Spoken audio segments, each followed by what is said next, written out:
प्रभु जी मुझे चरणों का रख लो सेवादार।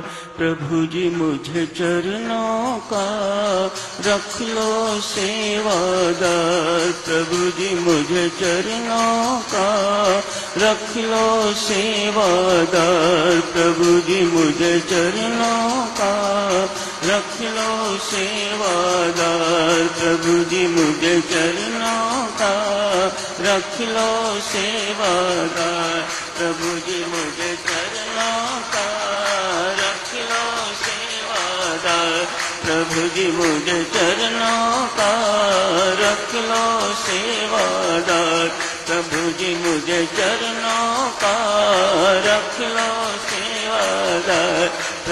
मुझे चरणों का रख लो सेवादार। प्रभु जी मुझे चरणों का रख लो सेवादार। प्रभु जी मुझे चरणों का रख लो सेवादार। प्रभु जी मुझे चरणों का रख लो सेवादार। प्रभु जी मुझे चरणों का रख लो सेवादार। प्रभु जी मुझे चरणों का रख लो सेवादार। प्रभु जी मुझे चरणों का रख लो सेवादार। प्रभु जी मुझे चरणों का रख लो सेवादार। प्रभु जी मुझे चरणों का रख लो सेवादार। प्रभु जी मुझे चरणों का रख लो सेवादार। प्रभु जी मुझे चरणों का रख लो सेवादार। प्रभु जी मुझे चरणों का रख लो सेवादार। परमात्मा की श्री चरणों का सेवादार हो जाना, सारे संसार का सेवादार हो जाना, अर्थात परमात्मा के साकार रूप का सेवादार हो जाना ही भक्ति है। गीताचार्य भगवान श्री कृष्ण ने आज भक्ति योग नामक 12वें अध्याय का वर्णन किया है। 18 अध्यायों में से साधक 2 अध्याय सबसे छोटे हैं, एक 12वां और एक 15वां, दोनों 20-20 श्लोकों के अध्याय हैं। इन दोनों में से भी 12वां अध्याय अक्षरों की दृष्टि से छोटा है, सबसे छोटा अध्याय और बहुत मार्मिक अध्याय। संत महात्मा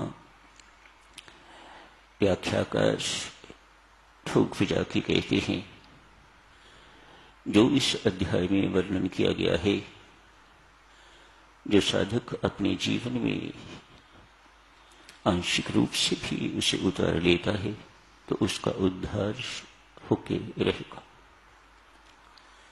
बहुत महत्वपूर्ण अध्याय 12वां अध्याय। अनन्य भक्ति के लक्षण वर्णन किए हैं। क्या चिन्ह अनन्य भक्त के अंदर आ जाते हैं? कैसा भक्त मुझे प्रिय है? घोषणा करते हैं, जिसमें ऐसे ऐसे गुण आ जाते हैं वह भक्त मुझे प्रिय है। भगवान बता रहे हैं, मेरा प्यारा बनना चाहते हो तो ये सद्गुण आपके अंदर आने चाहिए। शत्रु एवं मित्र के प्रति एक जैसी सद्भावना क्या कमाल का गुण है। मानो कोई शत्रु सामने दिखाई ही नहीं देता, सब परमात्मा ही परमात्मा दिखाई देते हैं। नीचे की बात करो तो परमात्मा के बंदे, वास्तविक बात करो, सत्य की बात करो तो सब परमात्मा ही परमात्मा दिखाई देता है। इससे पिछले अध्याय में ही साधक 11वें अध्याय में भगवान ने विराट रूप के माध्यम से यही स्पष्ट किया है, संसार मेरे से भिन्न नहीं है, मैं ही संसार का रूप धारण किए हुए हूं। जैसे भगवान श्री कृष्ण साकार रूप भगवान श्री राम साकार रूप, नारायण साकार रूप, भगवान शिव साकार रूप, ऐसे ही संसार भी परमात्मा का साकार रूप है। ये बहुत उच्च बात है साधुजनों। जन्म जन्मांतरों की भक्ति के बाद ऐसा बोध होता है और ऐसी दृष्टि मिलती है जब इस संसार में परमात्मा के अतिरिक्त कुछ दिखाई नहीं देता। मुझ में राम, तुझ में राम, सब में राम समाया है, फिर ना जाने किस मूर्ख ने लड़ना हमें सिखाया है। ऐसी बुद्धि हो जाती है, ऐसी दृष्टि हो जाती है। ये भक्ति का ही कमाल है। मन के शुद्धिकरण का अचूक साधन भक्ति। आज उसी भक्ति का भगवान ने वर्णन किया है। एक दृष्टांत शुरू करते हैं साधुजनों। उस दृष्टांत के अंतर्गत ऐसा लगता है कि भगवान द्वारा वर्णित सभी गुण एक एक करके आ जाएंगे। 2-3 दिन लगेंगे उसे समाप्त करते हुए। आज शुरू करते हैं। एक सम्राट है इब्राहिम, कालांतर में यही संत इब्राहिम बना है। कहते हैं अपने राज्य में बहुत प्रसिद्ध राजा हुए हैं, लेकिन परमेश्वर की कृपा तो सिर्फ राजा बनाने तक ही सीमित नहीं रहती। हर व्यक्ति जानता है ये सब कुछ भौतिक उपलब्धियां जितनी भी हैं, कोई ठेकेदार बनता है, कोई इंडस्ट्रियलिस्ट बनता है, कोई डॉक्टर इत्यादि इत्यादि, कोई शहंशाह बनता है, कोई बहुत संपन्न तो कोई बहुत विपन्न बनता है। ये सब प्रारब्ध के खेल हैं। इसे परमात्मा की कृपा कभी न मानिएगा। परमात्मा की कृपा तो बहुत उच्च चीज है, वह बहुत बड़ी चीज है, बड़ी विलक्षण चीज है। जिस पर हो जाती है,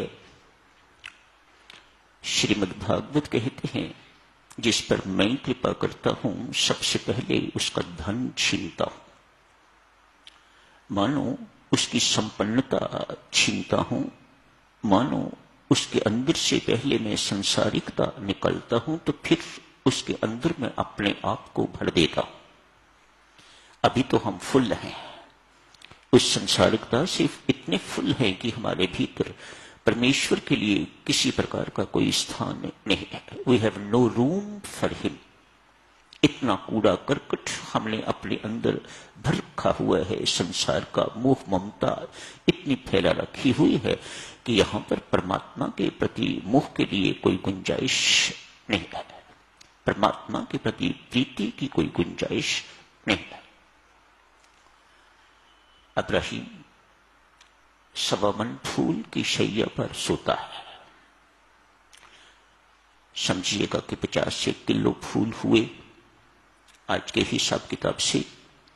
रोज उसकी शैया पर इतने फूल बिछते हैं और राजाधिराज उस पर रात्रि को विश्राम करते हैं। एक देवी रखी हुई है, दासी रखी हुई है, अनेक होंगी, लेकिन शैया बनाने वाली एक्सपर्ट एक है। इसे अनेक वर्ष हो गए हैं। राजा साहब की शैया तैयार करते हुए फूल बिछाती है, नीचे कुछ बिछाती होगी, बीच में फूल, फिर ऊपर कुछ और, फिर कुछ और, इत्यादि इत्यादि। ऊपर तो कोई रेशमी चादर ही होती होगी, उस पर राजाधिराज सोते हैं। गरीब आदमी के अंदर भी तो साधुजनों दिल होता है, मन होता है, सब कुछ होता है। आज बेचारी का मन थोड़ा फिसल गया। राजा साहब 10 बजे से पहले सोने के लिए नहीं आते। मैं बिछाती हूं ये बिस्तर, इतने वर्षों से कभी लेट के नहीं देखा इसके ऊपर। आज इस पर अभी 8 ही बजे हैं। मेरा यूजुअल टाइम है बिस्तर बनाने का, शैया तैयार करने का। मैंने